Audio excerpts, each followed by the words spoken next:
dengan lagi ramai perihal tentang beritanya Reza, lagi-lagi namanya terseret Bang, perihal tentang penipuan. Mungkin boleh dijelaskan Bang, Abang sebagai pastor? Memang beritanya itu kayak heboh banget, kayaknya ada yang dirugikan. Padahal kalau kita teliti lebih awal, ini kan hanya masalah cek yang bisa dicairkan pada tanggal 18 Agustus.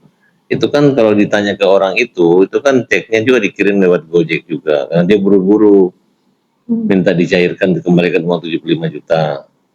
Yang awalnya memang mau bisnis kena 255 dan uang itu kan ada.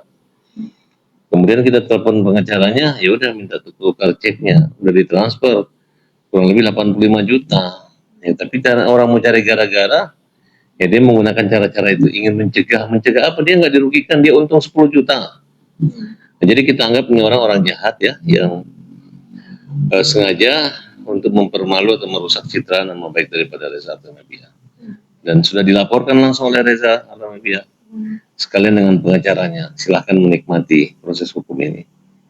Masa ada orang mempermalukan Reza, kemudian kami nggak menyebut nama, nggak begitu. Kamu sudah menyebutkan nama, ya. Dan yang ngasih nomor rekening ke Pak Abbas itu siapa? Pengacaranya. Dan sudah diinformasikan uangnya udah masuk. Ya. Awal minta 75, minta lagi 10 juta, ditransfer oleh Reza. Padahal dia mengatakan tidak perlu uang 10 juta itu. Nah, jadi ini orang sudah mengambil keuntungan, dan kamu kalau dilihat dari video-videonya terlalu sombong gitu. Terlalu hebat. Emang dirugikan apa? Sesakit apa sampai kau dirugikan? Ya, sehebat apa kamu? Emang siapa orang ini gitu? Ya, makanya saya lihat dia rada brutal. Brutal sehingga merasa hebat. Ini kan persoalan hanya uang 75 juta yang sudah kau ambil dan untung 10 juta. Ya, sehebat apa? Orang hebat, orang kuat. Mafia. Ya, sehebat apa? Persoalan kecil gitu. Jadi saya juga agak emosi melihat orang seperti ini gitu. Sehingga saya berpikir, udah urusanmu udah dengan Reza udah dilaporin, kau buktikan aja. Ya. Kecuali uangnya ditipu, ada gugatan perdata, ini tidak, udah dinikmati. Sama-sama sekalian sama pengacaranya dilaporin. Tidak ada hak imunitas di sini. Ya, karena kalian harusnya kalau diterima uang udah diam-diam aja. Pergi sana ke masjid atau olahraga.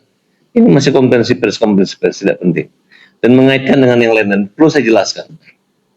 Perusahaan Reza dan Moya jual beli berlian, yang mana mereka juga memiliki pabrik pembuatan berlian sintetis di Malaysia.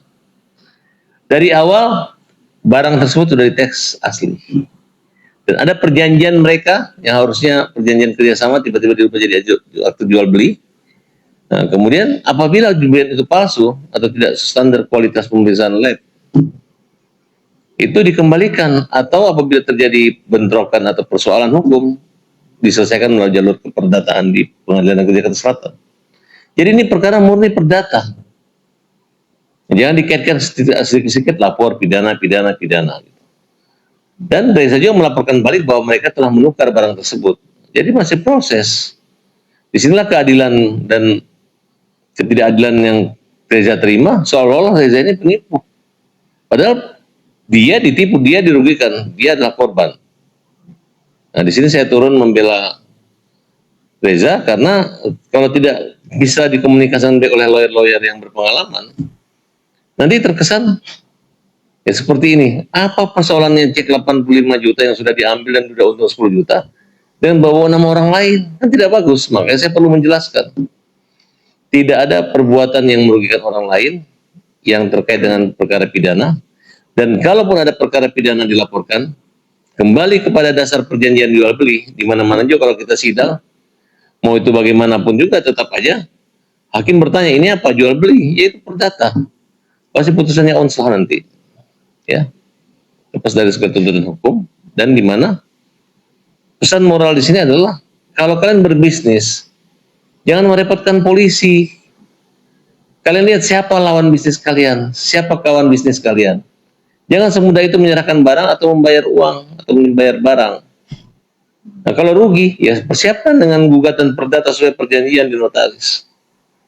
Jangan kalau untung tidak bayar pajak, giliran rugi minta tolong negara melalui polisi untuk menagihkan uang tersebut. Nah, di sini saya ngelihat kalau kalian memang merasa adalah pedagang ya tempuh aja jalur perdata. Masa orang nggak kenal bisa nyariin uang, tidak ada barang jaminan.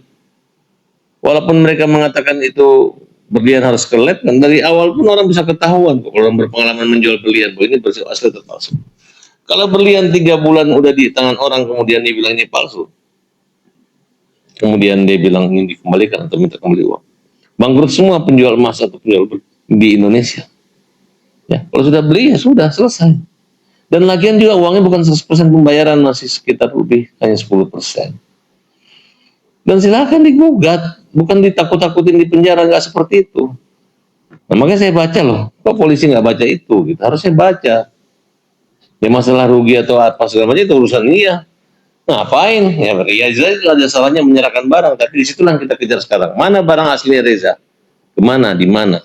Kenapa bisa curang seperti itu mereka melakukan Reza dengan penuh kezaliman? Bang, ini buntut dari permasalahan yang sama nggak sih Bang di tahun 2024? Berbeda, itu kan persoalan dia narik-narik menyebut di Bariskim kan saya jelaskan itu sehingga masyarakat harus perlu tahu. Karena ini kalau tidak diluruskan nanti kan terkesan Reza ini menipu orang gitu. Padahal dia dipermalukan orang, dia diperas orang, dia dipermainkan orang, dia dirugikan orang. Gitu.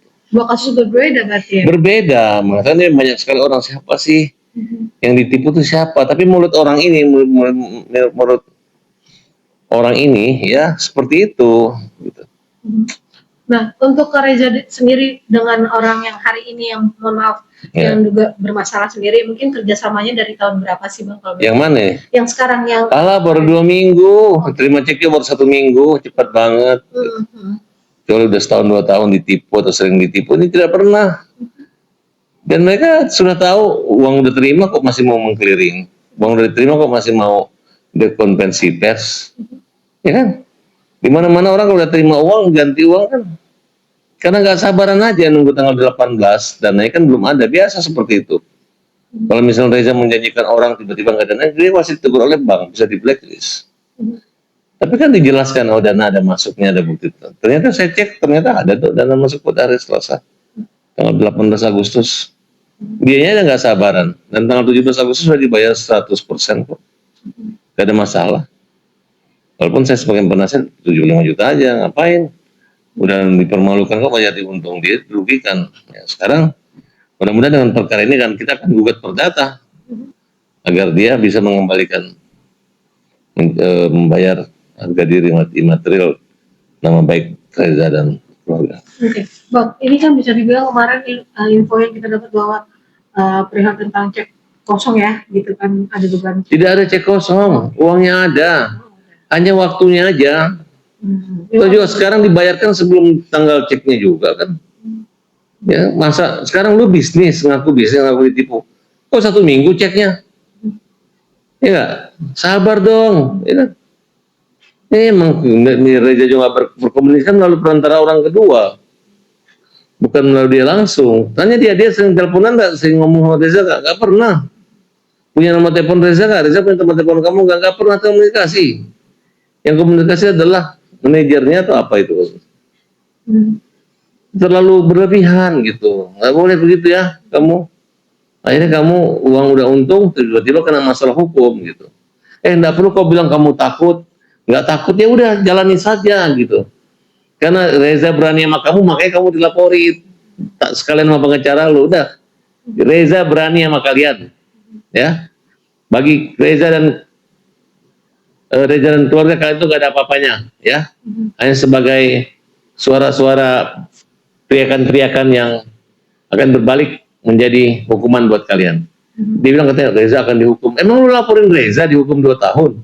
Ya, yang dilaporin dihukum itu kan adalah kamu ya, catat. Bang, berarti nanti akan dilaporkan pasal apa Bang kalau boleh tahu nantinya? Pasalnya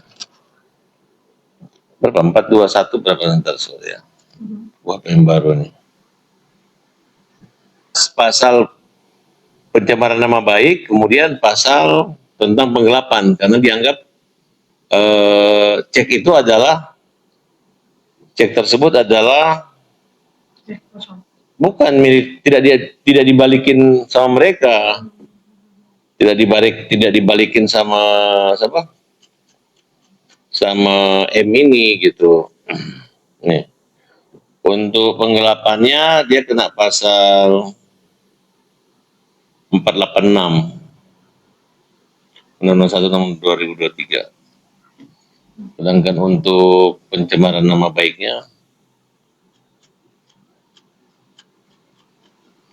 dia kena pasal 433 Mungkin Junto 4411. mungkin untuk pembayaran ganti rugi secara materialnya ada tidak? Enggak. Udah itu kan hanya saya juga nggak ngerti. Dia juga tanya bisnis apa dia nggak tahu katanya kan. Makanya saya heran gitu. Harusnya kalau di store katanya 200, tapi katanya cuma 75 store-nya dibalikin 85 kan selesai. Soalnya di mana? Berarti abang dan Kak Reza Dia ngomongnya udah kayak ngomong orang mabuk. Udah ngomong kayak orang mabuk. Banyak ngomongnya kayak orang berkumur-kumur kalau ngomongnya. Ya.